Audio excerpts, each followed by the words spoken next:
Who was the wife of Cain, and how did she come to be if Adam and Eve were the original humans?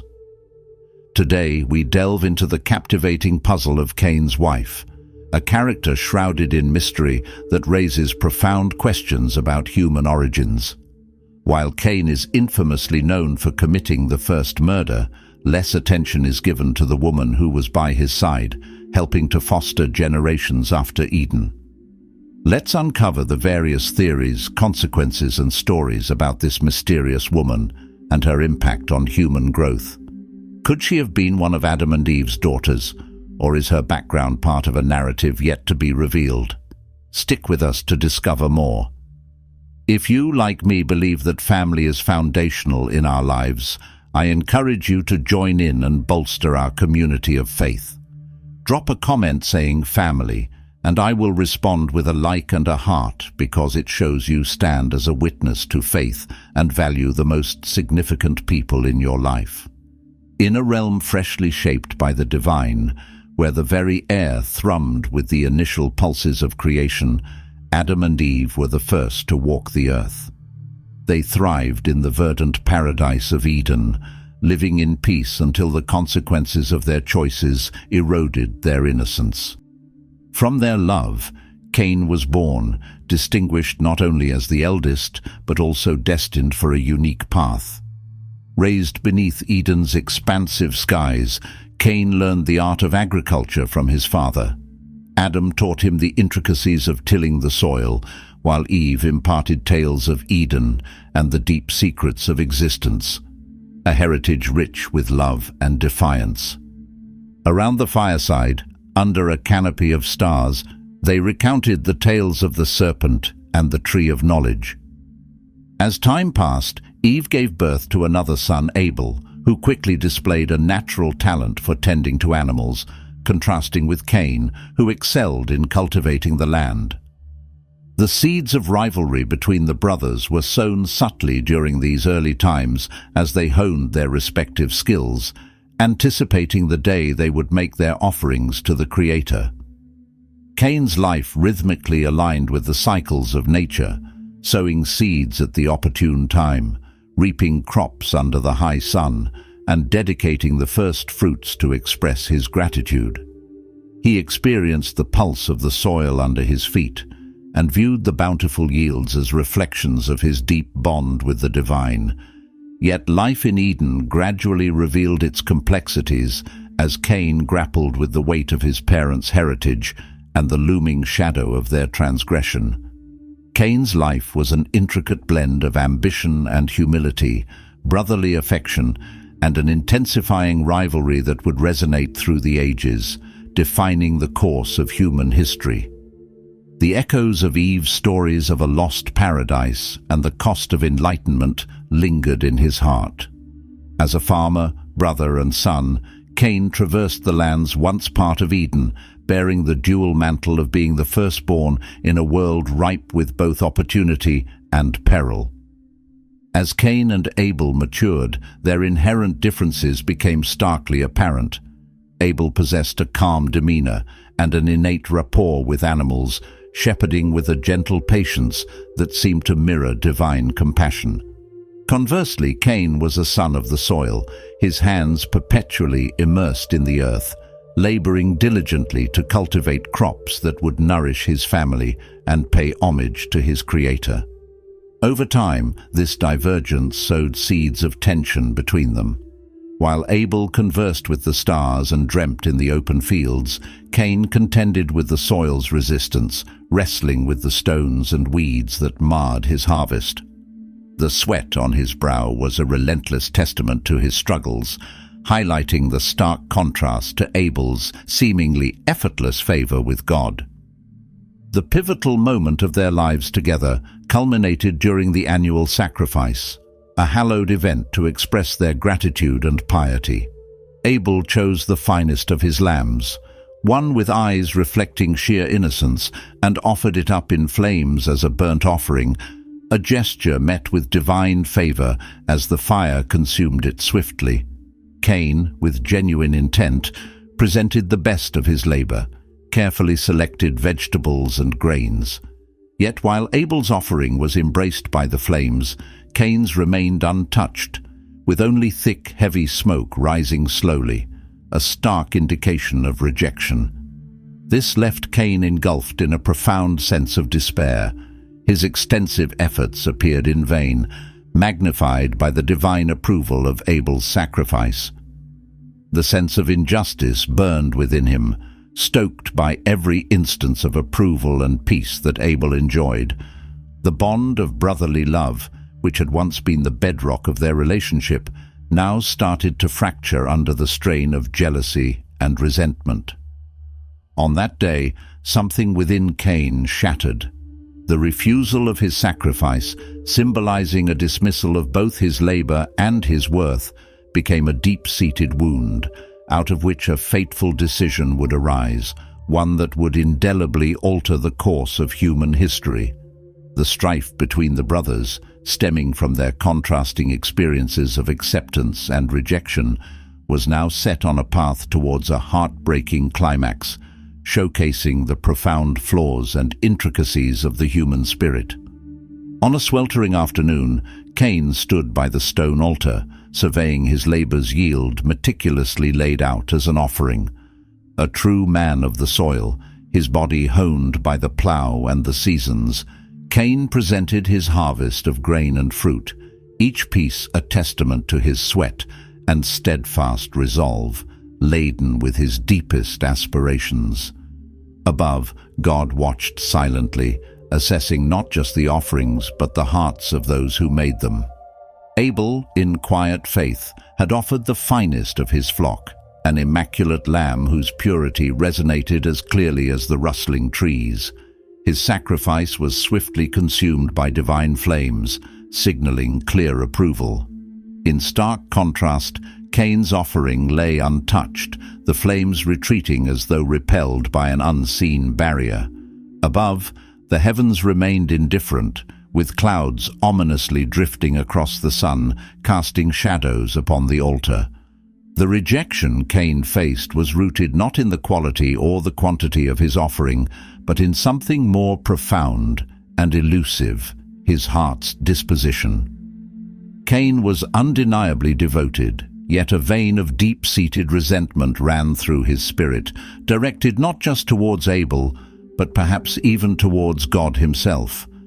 It was this underlying rift, this slight misalignment in his intentions, that appeared to mar his offering. God, in his all-knowing wisdom, looked for more than mere offerings. He sought a heart completely surrendered, untainted by envy, pride, or any other blemish. Thus, the rejection of Cain's offering was less about its physical adequacy and more a reflection of the giver's inner failings. The divine verdict profoundly unsettled Cain, pushing him to the edge of an emotional and spiritual precipice. The clouds that now shrouded the sky mirrored the growing darkness seeping into his heart. At this pivotal moment, God did not leave Cain to wallow in his despair. Displaying both mercy and paternal concern, he addressed Cain directly, cautioning him about the peril that lurked at his soul's doorstep, a sin seeking to overpower him, yet one that he must master. This interaction was not merely a judgment, it was an invitation to repentance and transformation. Cain's story, underscored by divine rebuff, serves as a reflection on human nature and the imperative to refine our motives, reminding us that true offerings to God go beyond physical altars and reside within the altars of our hearts. The once paradisiacal landscape of Eden now appeared distorted, mirroring the dark emotions burgeoning within Cain. The sky, formerly ablaze with vibrant colors at dawn and dusk, now often closed in grey, echoing Cain's internal conflict. After God's dismissal of his offering, consumed by envy, wrath, and a profound sense of inadequacy, Cain found it increasingly difficult to gaze at Abel without experiencing a volatile blend of resentment and remorse. Abel, for his part, remained unaware of his brother's escalating bitterness, going about his daily routines with the same tranquility that had always defined him. One fateful day, under the guise of spending time together in the fields, Cain invited Abel for a walk along the border of his cultivated land. Abel, embodying the innocence of one who harbors no malice, accepted his brother's invitation, unaware that it would lead to his final moments. Isolated from their parents' watchful eyes, and beneath an increasingly stormy sky, Cain confronted Abel. The conversation, heavy with suppressed emotions, quickly escalated from mere questions to pointed accusations. Abel, sensing the depth of Cain's anger, attempted to calm his brother, but his efforts only intensified Cain's inner turmoil. In a moment of blind fury, Cain grasped a nearby stone and, with a lethal strike, ended Abel's life. The ensuing silence was overwhelming, broken only by the soft sounds of the earth absorbing Abel's blood. Cain, hands now tainted with his brother's blood, felt the enormity of his deed. The fallout from his divine rejection had culminated in the most grievous of outcomes, the first murder, driven by wrath and jealousy. When God later confronted Cain, it was not with anger, but with a profound sadness that seemed to saturate the very heavens. By then, Cain was beyond any solace.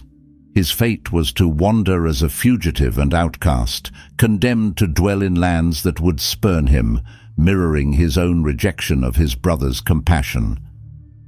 The tale of Cain and Abel endures as a somber reminder of the tragic depths to which the human heart can plunge when consumed by negative emotions. After the grave act that shattered the bonds of brotherhood, Cain found himself alone, the echo of his crime resonating in the haunting silence of the field. The sky, once a vibrant tapestry of light and color, now seemed to observe him with solemn gravity, as if awaiting the divine verdict about to unfold. God, whose presence offered both comfort and judgment, called out to Cain, not with a peal of thunder, but with a voice that cut deeper than any blade. "Cain," he inquired, "where is Abel your brother?" The question was not born of ignorance, for nothing was hidden from divine sight, but rather it was an invitation for confession and acknowledgement of the truth. Cain, with a heart as marred as his hands, retorted with a question that exposed his profound estrangement. "Am I my brother's keeper?" His reply, laced with defiance and despair, irrevocably determined his destiny. God then declared the curse that would serve as both retribution and safeguard. "Now therefore, you are cursed from the earth, which has opened its mouth to receive your brother's blood from your hand. When you cultivate the ground, it shall no longer yield its strength to you. A fugitive and a wanderer, you shall be on the earth." These solemn words not only doomed Cain to a perpetual exile, but also cursed the very soil he had once nurtured, now denying him both comfort and sustenance. Thus, Cain left the presence of the Lord, setting out for the land of Nod, east of Eden. His life transformed into a solitary pilgrimage, a man bearing the weight of his deeds, condemned to wander yet forever shielded from death. Cain became a living paradox, an embodiment of both punishment and grace. The tale of Cain, marked by divine chastisement and a harsh exile, serves as a stern caution and a meditation on the intertwined natures of justice and mercy within divine providence. Through his story, the biblical narrative delves into themes of guilt, the possibility of redemption, and the intricate relationship between divine judgment and human frailty. After committing fratricide, Adam's eldest son, Cain, found himself engulfed in profound isolation and despair. The murder of Abel had triggered a sequence of events, leading to Cain experiencing both the wrath and mercy of God. As he roamed the vast lands east of Eden, Cain was haunted by his conscience and the fear of retribution. The echo of the curse that denied him earthly comforts still haunted him. Yet in his compassion, God did not leave Cain solely to a fate shaped by vengeance. Confronted with the vulnerability of being a known murderer in a nascent world, Cain voiced his fears to God, apprehensive that anyone he met might seek retribution. In response to Cain's complex nature and situation, God bestowed upon him a mark. This mark was not simply a physical sign, but a symbol of divine protection, serving a dual purpose. For Cain, it was a perpetual reminder of his sin and an assurance of God's enduring presence even in his punishment. For others, it served as a clear warning.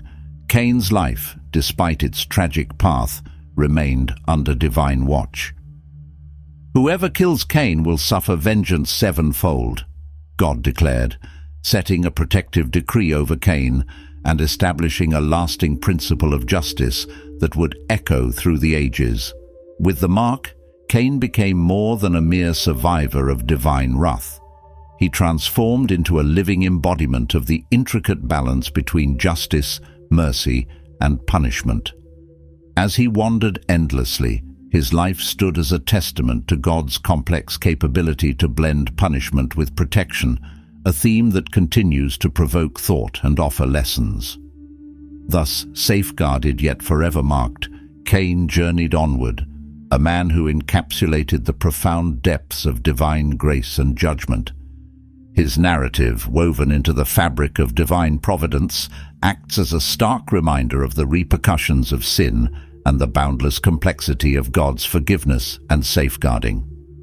In this light, even in his deepest desolation, Cain's existence underscored the persistent, redemptive presence of God. Beneath the burden of a curse that haunted his spirit, he found himself a wanderer in the land of Nod, east of Eden, where the shadows of his crime and divine protection were his constant companions. Although his life seemed destined for solitude, Cain was not utterly alone. The biblical narrative hints at a broader community beyond just Adam and Eve's immediate family.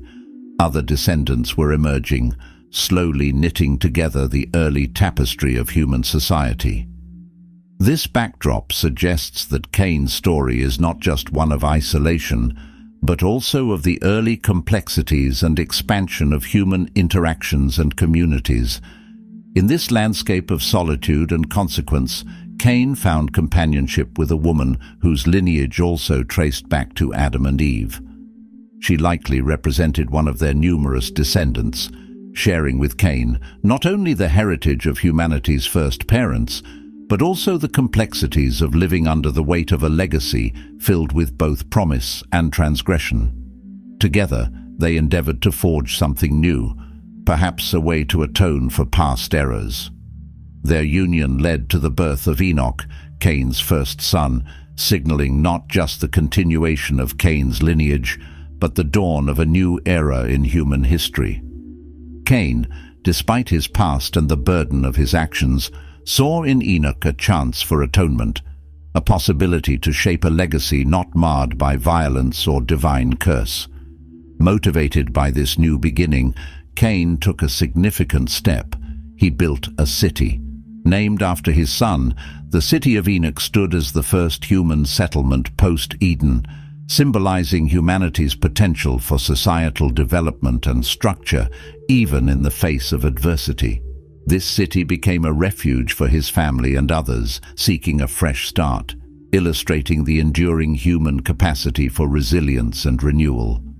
The narrative of Cain, his wife, and their son, Enoch, epitomizes the resilience of the human spirit and its capacity to rise above the constraints of both external adversities and internal shortcomings.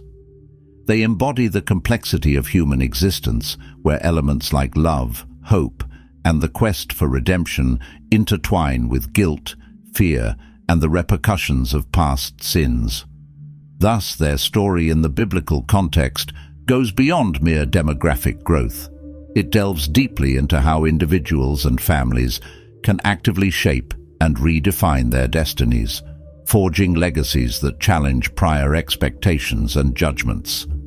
Situated in the uncharted territories east of Eden, burdened by his historical misdeeds, yet shielded by a mysterious divine grace, Cain, the first tiller of the soil turned exile, embraced a vision of redemption by establishing a new reality.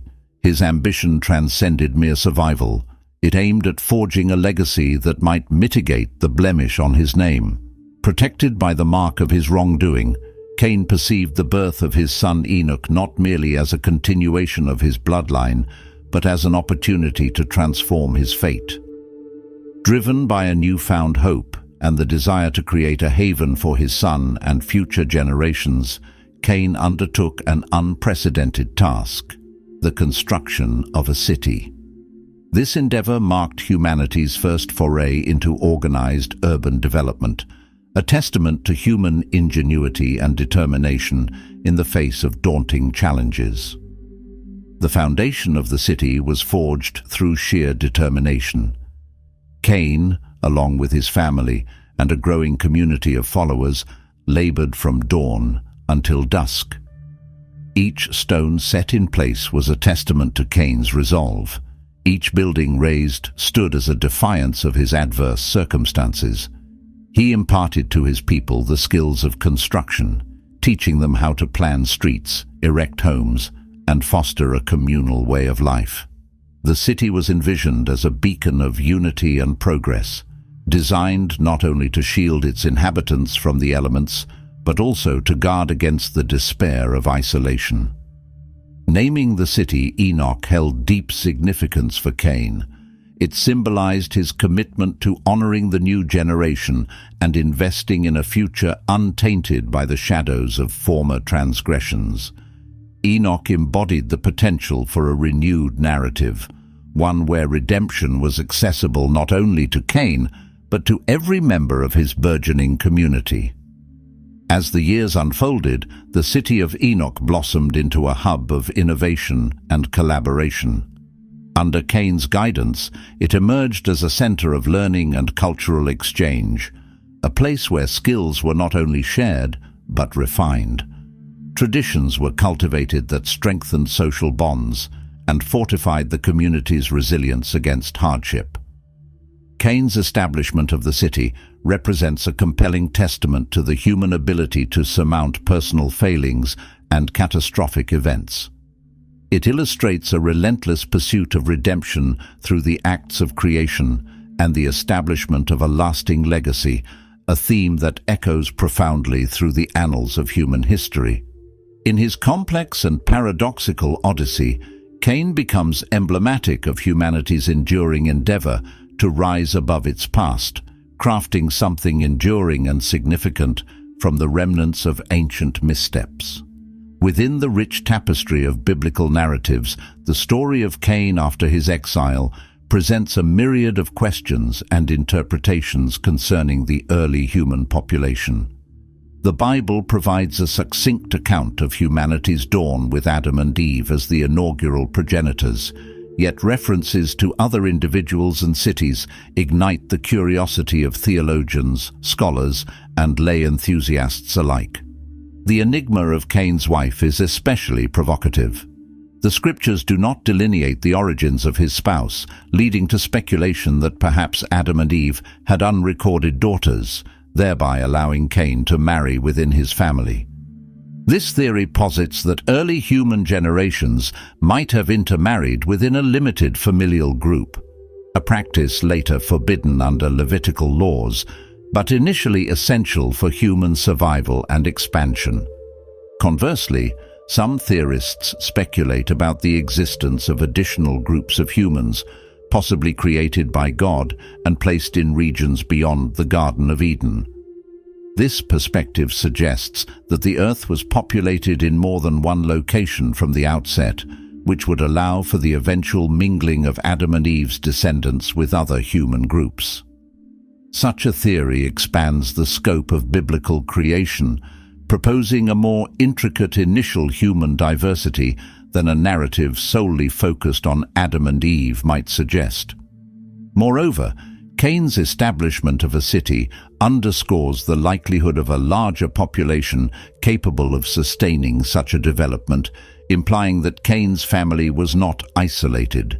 The naming of the city after his son Enoch also indicates the formation of a social structure and a burgeoning culture, pointing to a complexity that extends beyond a singular family unit. These speculative interpretations not only deepen our grasp of biblical texts, but also prompt readers and scholars to reflect on the origins of humanity from diverse angles. Despite differing viewpoints, a constant theme emerges: humanity's ongoing encounter with the divine and the ethical dilemmas that shape its historical trajectory. In the infancy of human society, as depicted in the scriptures, the norms and structures familiar to us today were just beginning to take form. Notably, marriage between siblings during this nascent period, while perplexing by modern standards, was an essential practice for the proliferation of the early human race. Post-Adam and Eve, the burgeoning human family had to expand from a very limited genetic base. The initial chapters of Genesis offer scant details beyond Adam, Eve, and their immediate offspring, implying that their children, including Cain, Abel, and later Seth, had limited choices but to form familial bonds among themselves. Within the context of the biblical account, such practices are not portrayed as morally questionable, but rather as pragmatic steps necessary to obey the divine edict to be fruitful and multiply. These unions were crucial for the survival and initial expansion of the human populace at that time. Contemporary concerns about the genetic and social consequences of close relative marriages were not considerations or issues recognized in that era. As the narrative moves into the era of biblical history, the laws given by Moses begin to show a shift in societal norms and rules regarding marriages among relatives. These regulations, which would later strictly forbid such unions, demonstrate both a growing population and an evolution in theological and cultural insights that reshaped family and societal structures. This chapter of human history highlights not just human adaptability and resilience, but also the development of ethical and moral standards that arise with societal growth and increasing complexity. Marriages among siblings in the earliest days highlight the harsh conditions faced by the first humans and the substantial shifts in cultural and normative values that occurred as civilizations advanced. Therefore, this segment of the biblical account provides a compelling view into how societies adjust their norms and laws based on the needs and understanding of their times, showing a continuous interplay between divine law and the human condition. Within the foundational stories of Genesis, there is a particularly intriguing and often overlooked detail that reveals a more nuanced reality of early human life. Following the pivotal events between Cain and Abel, the scriptures briefly yet importantly note that Adam and Eve had additional sons and daughters. This detail is not merely a minor point in the human story. It offers a glimpse into the early growth of the human family. The narrative in Genesis chapter 5, following the poignant account of Cain and Abel and the birth of Seth, who is depicted as a successor to Abel, reveals that Adam had additional children. This passage indicates that the human family tree extended far beyond the few individuals documented in the sacred texts, playing a pivotal role in the rapid spread and diversification of humanity.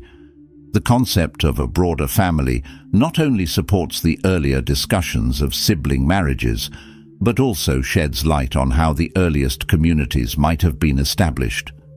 These unnamed sons and daughters of Adam and Eve, though their specific stories have faded into obscurity, were the true trailblazers who ventured into uncharted territories, setting the groundwork for the future. The sharing of knowledge, development of skills, and collective tackling of the challenges presented by a nascent world characterized the dynamics of these early human groups. The relationships they formed, marked by conflicts, alliances, and love, laid the foundation for society. Reflecting on these additional children invites us to envision a rich panorama of early human life, brimming with untold stories of endeavor, survival, innovation, and growth. The Bible, while centering on certain figures and narratives, subtly hints at a broader array of concurrent tales, each contributing to the intricate tapestry of human history. Thus, these early chapters encourage us to consider a multitude of experiences and interactions that, though not explicitly recorded, significantly influenced the development of human civilization. In the narratives of the Old Testament, marriage customs reveal a nuanced array of practices reflective of the cultural and societal norms of the times. Marriages among close relatives, though largely eschewed today, were not only prevalent but also strategically crucial in the ancient communities depicted in the scriptures. This is highlighted in the accounts of key biblical figures such as Abraham and Sarah and Isaac and Rebekah. Abraham, a central figure in the three major monotheistic faiths, took Sarah, his half-sister, as his wife. This detail is disclosed when Abraham explains to the Pharaoh of Egypt that Sarah is indeed his sister from his father, though they do not share the same mother. Their union was typical of the era, aimed at preserving familial purity, consolidating assets, and maintaining tight family bonds. Similarly, the union of Isaac and Rebekah is illustrative of these practices. Isaac, Abraham's son, married Rebekah, who was the granddaughter of his mother Sarah's brother. This marriage was not by chance, but was meticulously arranged by Abraham, who dispatched his most trusted servant to his native land to find a wife from his own kin for Isaac, thereby ensuring the continuation of his family's traditions and values. These marriage strategies were deeply integrated into the fabric of family and societal life for several reasons. They reinforced familial connections, which in turn strengthened tribal cohesion and identity. Additionally, in an era where political alliances were often solidified through marriage, these intra-family unions helped keep power and wealth consolidated within the family. Moreover, such practices were seen as a means to safeguard property, maintain social status, and uphold religious and cultural fidelity. In times riddled with both external invasions and internal disputes, these marriages served as a stabilizing force, ensuring continuity and stability. Exploring the marriage practices in the biblical accounts of Abraham, Sarah, Isaac, and Rebekah illuminates how these unions fulfilled both personal and communal needs, showcasing the intricate social, economic, and religious fabric of their era. These narratives offer more than just a glimpse into the marital norms of the times. They also reveal the underlying values and survival strategies of ancient societies. As the narrative of the biblical eras continued and the Israelite population expanded, the complexity of social and family dynamics increased, necessitating more structured and formal regulations.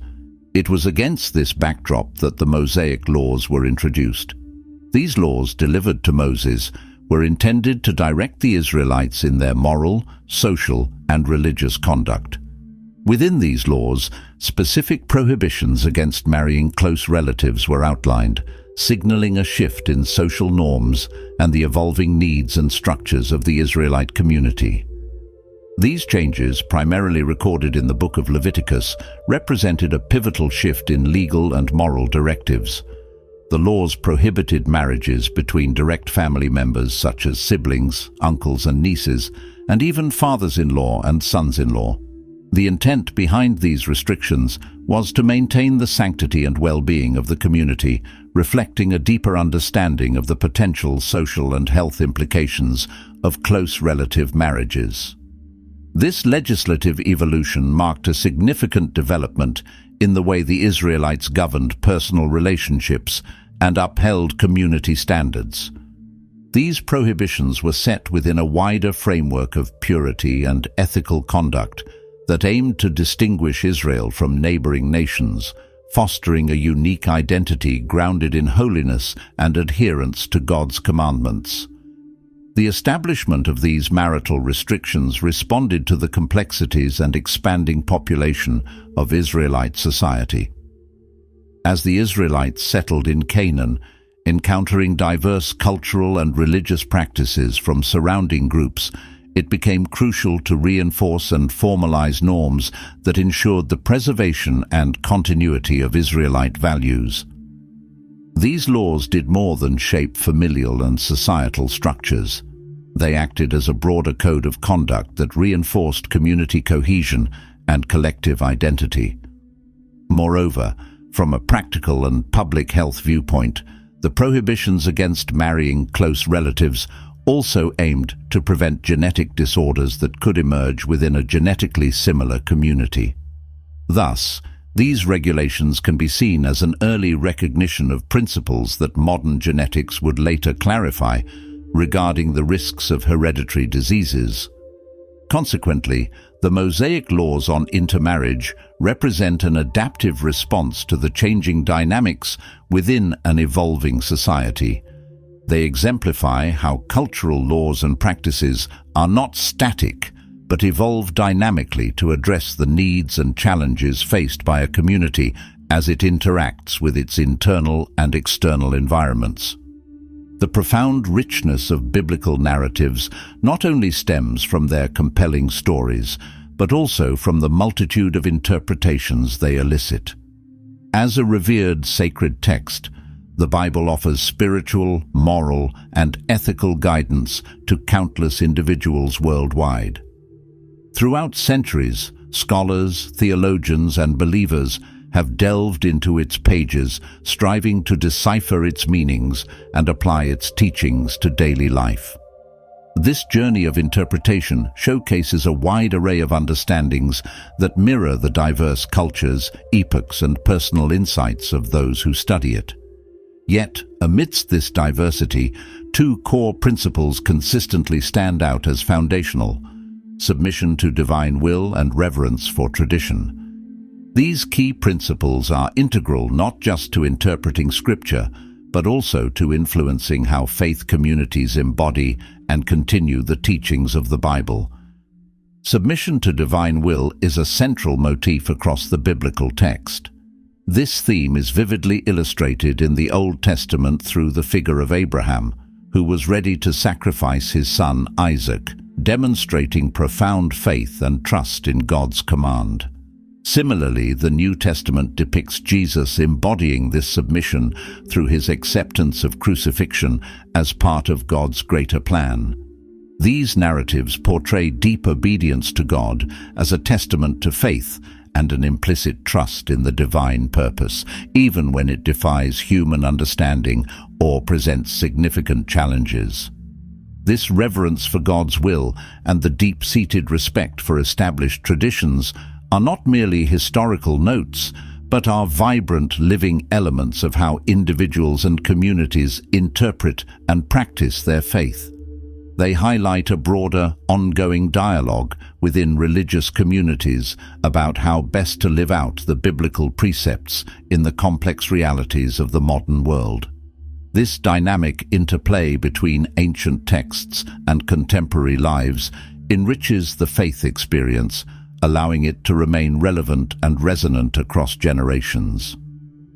Respect for religious tradition plays a vital role in safeguarding and disseminating the values and teachings of the Bible.